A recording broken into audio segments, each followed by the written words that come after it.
Hi, my name is Danielle Sanders. I am a certified yoga instructor and co-owner of A2Zen.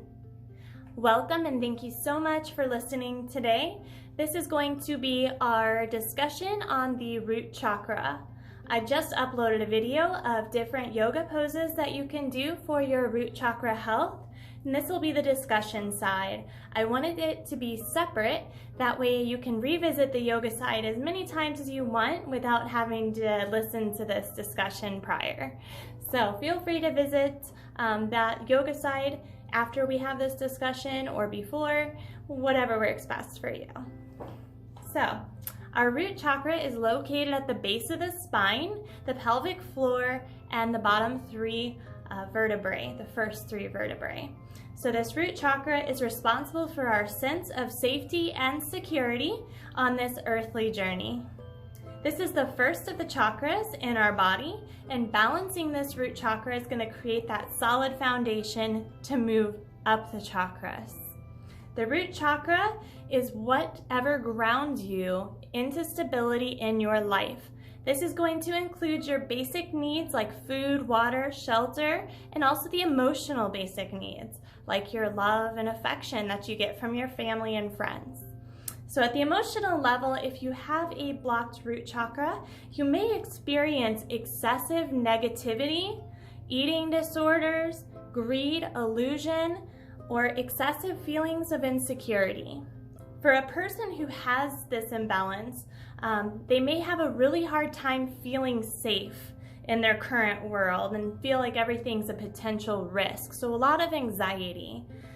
Same thing with overactive. So if you have an overactive root chakra, this could lead to paranoia. So it's like an extreme anxiety on the other side. The root chakra imbalances predominantly come from childhood. So these are going to be things that made you feel insecure at a very young age that you haven't even maybe recognized or reevaluated since. So it could be deep-seated from your childhood that you haven't revisited and need to. If you have a hard time with anxiety, especially with like a blocked root chakra, you may have a lot of trouble finding grounding. So this is going to be making you feel that safe and secureness in your current environment. I talk with a lot of our yogis, and my favorite grounding technique is the countdown. There are a lot of grounding techniques, so I invite you to explore them, especially if you're having trouble with grounding. But my favorite's the countdown. So how this one works is in your present environment, so wherever you find yourself, whether it be at work, school, home, wherever, you're going to find 5 things that you can see. So pick out 5 items in your current physical environment that you can presently see, 5 things. Then you'll find 4 things that you can feel. And again, this may just be on your clothing. It could be the desk, it could be your papers, it could be your jewelry. You just want to find 4 things. And that can be expanded into feeling the wind on your face, feeling the wind in your hair, feeling the heat or the warmth of the sun on your skin, all that and feel, okay? So just 4 things that you can feel. 5 you can see, 4 you can feel, 3 things that you can hear. So even if you're in a very quiet space, I have found that you can hear everything. I mean, you can hear the fan moving, you can hear maybe a paper being moved by that fan and an expansion of it. So just 3 things that you can hear in your present space. Next is going to be 2 things you can smell. So if you're outside, I find that a lot of it comes with the wind. So you'll want to pick out 2 of those smells, or maybe it's just grass, or maybe it's your own perfume or your laundry detergent. 2 things you can smell. The last thing is going to be the taste in your mouth. How does it feel in your mouth right now? Does it feel like maybe you need to brush your teeth, or, you know, is there a certain taste left over after your lunch? Just the taste inside your mouth is number 1. Also, if your tongue has attached itself to the roof of your mouth, release it from there.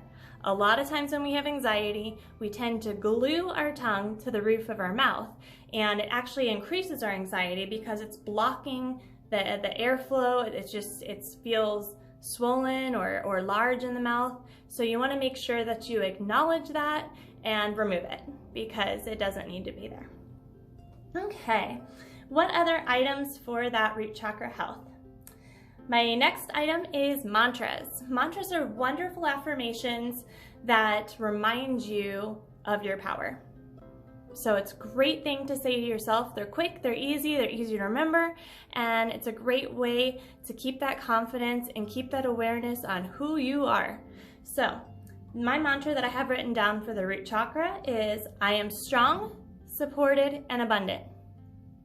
I am strong, supported, and abundant. That's the best mantra that I love, that I have found for the root chakra, because it covers everything. So it's your way of kind of announcing your intention to the universe, okay? Other things are meditation.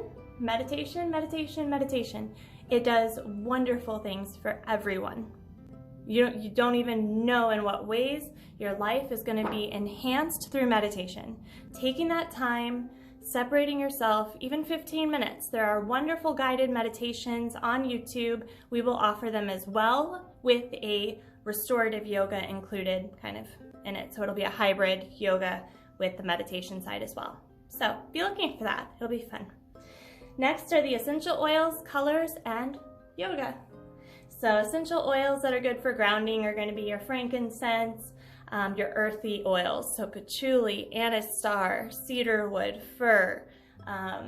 Those are all great grounding essential oils. So whether you wear them on your lava stone jewelry or you have it diffusing in your space, it'll help enhance that sense of the grounding for you.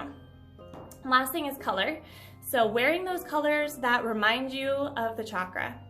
Each chakra has a color associated. So with our root chakra or base chakra, the color is red. Buy yourself some red flowers. Wear a red shirt. All of this is going to enhance your awareness into that root chakra and remind you of your goal, okay? And the final thing with the root chakra, my final recommendation is prayer. No matter your religion, no matter your preference, your beliefs, pray. That's it. You need to pray for those items that you need to let go, even if you don't know what they are, okay? So revisiting, reflecting on the past, finding those areas that maybe you haven't come to terms with or don't feel that you were done fairly or right, or just hold those resentments or negative emotions, you have to go revisit those. Have to resolve them, have to pray to let those go. So by making that decision, that choice, saying, I want to let this go, please help me let this go, it'll do amazing and wonderful things. That and the gratitude attitude. Don't forget your gratitude list each night too. So let's talk about yoga really quick. So my root chakra yoga video has a ton of different poses that are great for your root chakra health. A lot of it's going to be those gentle twists in the lower spine, the pelvic movements, all those different areas of movement down in the pelvis or in that root chakra area. So please go watch that video. It's great poses, it's a great flow, it's a quick 30-minute, but if you're having any of those symptoms of insecurity, not being able to be grounded in your current life, if you don't feel safe, if you're already on survival mode, definitely. Let's bring some awareness into that root chakra and see what we can do. So have a fantastic day. Reach out if you have questions. I'm always here. Namaste, friends.